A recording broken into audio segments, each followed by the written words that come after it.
हरि ओम. अष्टावक्र गीता योगदास श्री जय गणेश जोशी यांचे प्रवचन. अध्याय 20 श्लोक क्रमांक 9. क्व विक्षेप क्व चैकाग्रयं क्व निर्बोधक क्व मूढता क्व हर्ष क्व विषादो वा सर्वदा निष्क्रियस्य मे. भावार्थ: मी सदा सर्वदा क्रियाशून्य झालो आहे. त्यामुळे मला आता कसला विक्षेप आणि कसली चित्त एकाग्रता, कसला बोध आणि कसली मूढता, कशाचा हर्ष आणि कशाचा विषाद. मी सदा सर्वदा क्रियाशून्य झालो आहे. मानवाला कर्मयोग करणे प्राप्त असते. मानव कर्म टाळू शकत नाही. जोपर्यंत देह जीवित आहे तोपर्यंत त्याच्या कळत किंवा न कळत तो सदा सर्वदा कर्मव्यग्र असतो. तो गाढ झोपलेला असला तरी श्वसन, रक्ताभिसरण, अन्नपचन इत्यादी कर्मे सुरूच असतात. योगी अकर्मयोग प्राप्त करतो. येथे त्याचा देह कर्म करत असतो आणि तरीही योगी त्यापासून अलिप्त असतो. हे विदेही अवस्थेमुळे साध्य होते.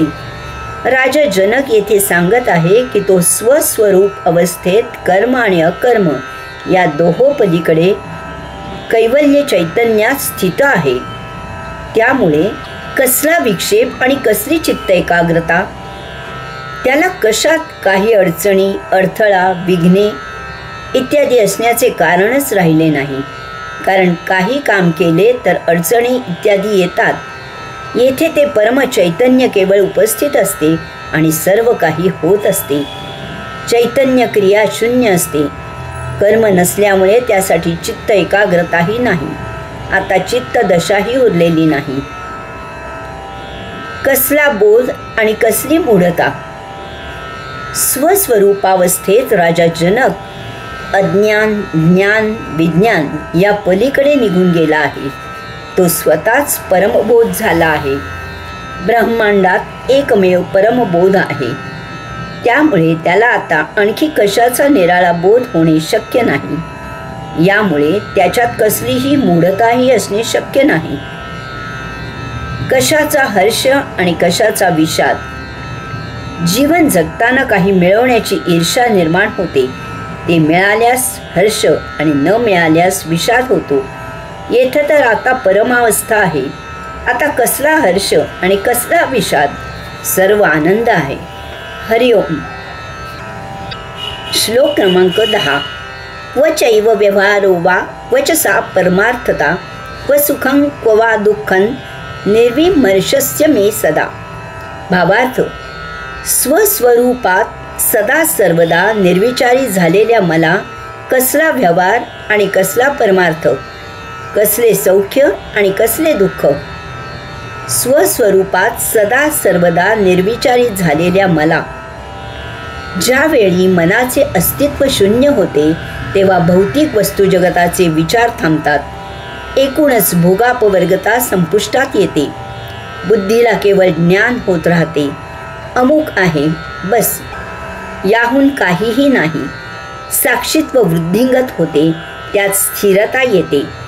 त्या योगे आपण कैवल्यावस्था प्राप्त करतो. कारण मनाच्या गैरहजेरीमुळे होत असलेल्या ज्ञानामधून भोग प्रवृत्ती नष्ट झालेली असते.